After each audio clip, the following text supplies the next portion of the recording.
आज हम बात करेंगे ध्यान की कुछ अवस्थाओं में किस प्रकार की सांस हो जाती है। जो साधक जिस अवस्था से गुजरा है, वह उस अवस्था में श्वास के प्रयोग को एकदम समझ जाएगा। जैसे आप ध्यान करते हैं, जैसी आपकी अवस्था होती है, उसी अवस्था में बहुत बार श्वास इधर या उधर खो जाती है। कहने का अर्थ है श्वास में बदलाव हो जाते हैं। आज हम इसी गहरे विषय पर पूर्णतया बात करेंगे। श्वास का बहुत सूक्ष्म मूल्य है, क्योंकि श्वास हमसे जुड़ी हुई है। श्वास के द्वारा ही हमारा जीवन चलता है। श्वास आंतरिक मूल्यों पर भी हमारे अध्यात्म के लिए एक बहुत अहम रास्ता है, एक बहुत गहरा रास्ता है, जिसके कारण हम अध्यात्म में बहुत जल्दी गति कर जाते हैं। अक्सर होता क्या है, जब भी कोई साधक ध्यान करने बैठता है, तो उसकी जो श्वास है, वह पूर्णतया नीचे तक नहीं जाती है, अर्थात उसके केंद्र तक नहीं जाती है। ध्यान की प्रारंभिक अवस्थाओं में ऐसा हो सकता है, क्योंकि ज्ञान नहीं होता है, पूर्ण समर्पण भी नहीं होता है, जिसके कारण श्वास आधी अधूरी चलती है।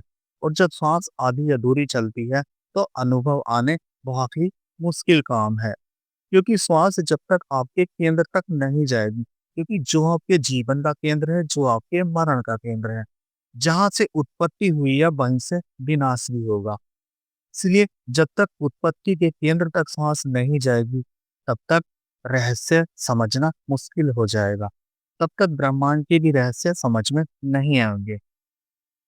जब कोई साधक ध्यान करने बैठता है, तो उसके श्वास की गति ना तो बहुत तेज होती है, ना बहुत धीमे होती है। उसके श्वास की गति मध्यम होती है। श्वास साधारण तरीके से ही चलती है, जैसा आमतौर पर उसके जीवन में श्वास चलती है। साधक अधिकांशतः यह गलती कर देते हैं कि जब वो श्वास को समझने योग्य होते हैं, तब तक काफी समय निकल गया होता है। प्रत्येक साधक को ये याद रखना है, ध्यान साधना का प्रथम चरण है शरीर से दूर जाना। जब तक आप शरीर से दूर नहीं जाएंगे, तब तक आपको सांसों का रहस्य भी समझ में नहीं आएगा। जब कोई भी साधक ध्यान करने बैठता है, तब लगभग 10 मिनट ध्यान करने के पश्चात साधक की श्वास हल्की बहुत शांत हो जाती है पहले की अपेक्षा। जैसे पहले श्वास चल रही थी, वैसे श्वास नहीं चलती है, हल्की सी शांत हो जाती है। लेकिन इस अवस्था में भी हल्की श्वास के साथ साधक के भीतर विचार चलते रहते हैं। अनेक विचार उसके भीतर चलते रहते हैं। इसमें समझने योग्य एक बात और है कि जिस प्रकार के आपके विचार होंगे, आपके श्वास की गति उसी रफ्तार से अप और डाउन होगी।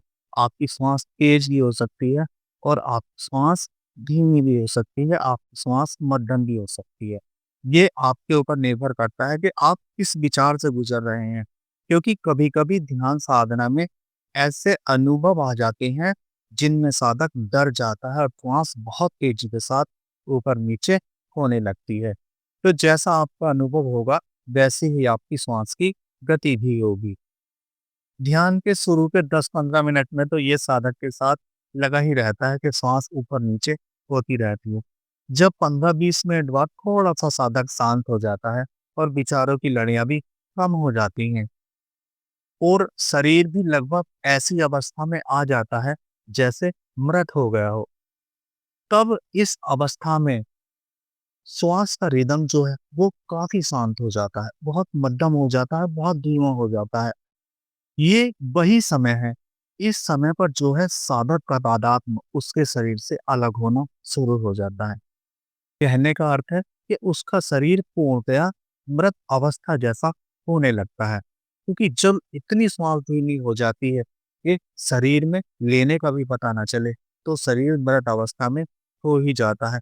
आप दोनों तरीके से शरीर को शिथिल कर सकते हैं। या तो आप शरीर को शिथिल करेंगे तो श्वास धीमी हो जाएगी, और या आप श्वास को शिथिल करेंगे तो शरीर शांत हो जाएगा।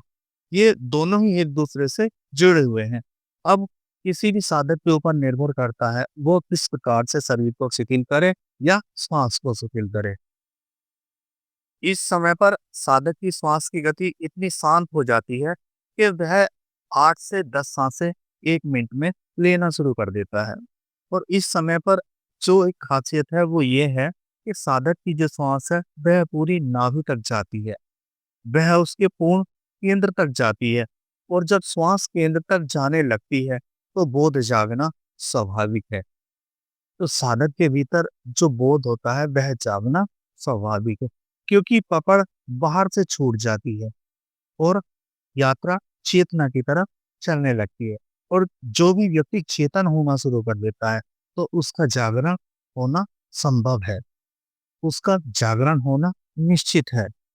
साधक को प्रारंभ में इन सब घटनाओं को नहीं पकड़ पाता है, क्योंकि ये ध्यान की सूक्ष्म घटनाएं हैं। और जब कोई भी साधक निरंतर अभ्यास करता है तब इन सूक्ष्म घटनाओं को पकड़ पाता है, क्योंकि जितना गहरा आपका बोध होगा उतना ही आप ध्यान में घटने वाली सूक्ष्म घटनाओं को देख पाओगे। अब मित्रों, एक अवस्था आती है कि लगभग जब 30 मिनट ध्यान करते हुए किसी साधक को हो जाते हैं, 30 मिनट में हल्का फुल्का जागरण साधक के भीतर आना शुरू हो जाता है। लेकिन ऐसा नहीं होता है कि पूर्णतया वह जागृत हो गया हो। यह जो समय है, यह बहुत आनंद का समय है। इसमें शरीर से भी पीछा छूट जाता है और मन से छूट जाता है, विचार शांत पड़ जाते हैं। तो जहाँ थोड़ी-सी शांति उतरी, तो इसमें क्या होता है, अनेक साधक लोग सो जाते हैं। 25 से 30 मिनट का जो अंतराल ये आता है, इसमें बहुत से साधक सो जाते हैं। सोने का कारण सिर्फ इतना ही है, क्योंकि शांति उतर जाती है। साधारण जीवन में शांति नहीं है, इसलिए निद्रा गायब है। और ध्यान के समय शांति उतर जाती है तो वो लोग सो जाते हैं। यही कारण है कि आपने सुना होगा कि साधना में अधिकांश लोगों को नींद बहुत आती है। इस अवस्था में उनकी जो निद्रा का समय होता है वह 5 से 10 मिनट हो सकता है या 15 मिनट तक हो सकता है। 15 मिनट तक ऐसी अवस्था हो सकती है कि साधक बिल्कुल अचेत रहे, उसे कुछ भी पता ना चले। वह कहाँ है, कहाँ नहीं है, कोई बोध नहीं है, सारे बोध समाप्त हो जाते हैं और वह शांत और गहरी निद्रा में सो जाता है। लेकिन ये जो निद्रा होती है, यह बहुत लंबे समय तक नहीं चलती। 10 या 15 मिनट के लिए या 5 मिनट के लिए यह निद्रा चलती है। जैसे ही साधक का ये समाप्त पूरा है, साधक एकदम से हड़बड़ाकर चौंक जाता है और उसकी जो चेतना है फिर से चेतन होनी शुरू हो जाती है। उसके अंदर जागरण फिर से आना शुरू हो जाता है। इस अवस्था में सारे बोध छूट जाते हैं, श्वास का बोध भी छूट जाता है, शरीर का बोध भी छूट जाता है। ये ऐसी स्थिति है कि इसमें मनुष्य जीवित होते हुए भी मृत्यु के समान है, पर पूर्ण आनंद में है। यही जो ध्यान की अवस्था है, जब आप इस अवस्था में सोना बंद कर देंगे और आपकी नींद समाप्त हो जाएगी, तो यही जो अवस्था है आपकी 10, 15, 20 मिनट के लिए यही जागरण की अवस्था होगी। इसी अवस्था में आप शून्य में स्थिर होंगे, क्योंकि जिस शून्य को प्राप्त करने के लिए साधक इतनी मेहनत करता है, वह वही शून्य है। जब आपको नींद नहीं आएगी, तो आप निश्चित ही शून्य में ठहरेंगे। और जब आप उस अवस्था में ठहरते हो, तो वहाँ ना मन होता है, ना विचार होते हैं, बस आप होते हैं, आपका होश होता है। किसी भी भावना से आपका मन नहीं जुड़ता है। कोई ऐसा कारण नहीं है कि आपकी चेतना की दिशा बाहर की ओर जाए। बस आपकी चेतना ठहर जाती है, स्थिर हो जाती, एक जगह रुक जाती है। और यह ऐसी अवस्था होती है कि साधक पूर्ण बोध के साथ सजग रहता है और अपने आसपास या शरीर में होने वाली प्रत्येक क्रियाकलापों को, श्वास के आने और जाने को, श्वास किस रफ्तार से चल रही है, कितनी धीमे चल रही है, सब कुछ बहुत सहज और स्वाभाविक रूप से शांत होकर, साक्षी होकर निरीक्षण करता रहता है। बस निरीक्षण ही करता है, बस देखता ही है, इसके अलावा कुछ नहीं होता है। मित्रों, जब ये अवस्था घटती है किसी भी साधक के साथ, तो देखिए ध्यान की बारीकियां जो होती हैं, जिनकी बात हम करते हैं कि ध्यान की सूक्ष्मताएं हैं, वो सब सूक्ष्मताएं समझ में आने लगती हैं। वो समझ में तभी आती हैं जब आप ठहरना सीख जाते हैं। कहने का अर्थ है जब कि जब आप पूर्णतया जागृत होते हैं, लेकिन आपका मन इधर-उधर कहीं नहीं जाता है, मन एक जगह रुक जाता है, ठहर जाता है। जिस समय ना कोई विचार होता है, ना कोई भाव होता है, उस समय समझ आनी शुरू होती है। यही वो अवस्था है कि इसमें श्वास इतनी सूक्ष्म और मध्यम चलती है कि बहुत से साधक घबरा जाते हैं। घबरा कर क्या होता है, एकदम से उन्हें विचार आता है कि मेरी श्वास रुक तो नहीं गई है, और श्वास बहुत तेज और धीमे हो जाती है। बस यहीं पर जो साधक है वो गलती कर जाते हैं, क्योंकि जब श्वास की गति बढ़ जाती है तो होश कहीं न कहीं खोने लगता है।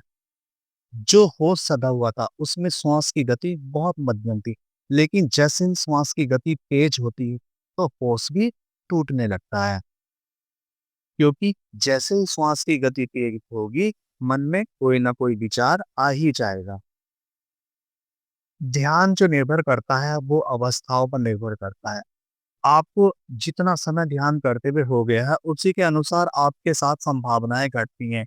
जैसे कि आप 30 मिनट बाद सो भी जाते हैं, फिर आप और ज़्यादा ध्यान करते हैं तो आप फिर उसके 30 मिनट बाद फिर जागृत अवस्था में आ जाते हैं, जहाँ आपकी श्वास रुक जाती है, जहाँ आप शून्य में स्थित हो जाते हैं। तो यह सब अवस्थाओं पर निर्भर करता है कि आप ध्यान की किस अवस्था से गुज़र रहे हैं। यही 10 मिनट किसी साधक को सोने के लिए हो सकते हैं, और यही 10 मिनट किसी साधक को सुनने में स्थित होने के लिए हो सकते हैं। इस समय साधक का होश इतना सधा हुआ होता है, जैसे एक चील आसमान में उड़ते हुए अपने शिकार पर नजर रखती है। ऐसे ही साधक का पूर्ण होश सजग रहता है और जागृत रहता है। जैसे आप सब जानते हैं त्राटक की अवस्था, जैसे त्राटक की अवस्था में साधक लगातार देखता ही चला जाता है, बस देखता ही चला जाता है। ऐसी ही अवस्था त्रिनेत्र की हो जाती है। भ्रकुटी की ऐसी ही अवस्था हो जाती है, बस साधक देखता ही चला जाता है, बस देखता ही चला जाता है। वहां कुछ करने को नहीं है, वहां कुछ होने को नहीं है, बस देखना है, स्वयं का साक्षी होकर देखना है। इस समय पर साधक आंखें बंद होने के बाद भी इतना सजग रहता है कि उसे श्वास की गति में क्या-क्या उसके बदलाव हुए, वह सब जानने लगता है। उसके श्वास की गति क्या है, उसके श्वास की गति में क्या बदलाव आया है। 45 मिनट के चक्र के बाद हमारा मन हमारे शरीर में हल्की बेचैनी पैदा कर देता है। दोस्तों, ये 45 मिनट का जो चक्र है, ये प्राकृतिक चक्र है, और जब इतना समय ध्यान करते हुए हो जाता है, तो 5 या 10 मिनट ऐसे आते हैं कि साधक को जैसे उसने शुरू में ध्यान दिया था, वैसी ही बेचैनी उसको फिर से होने लगती है।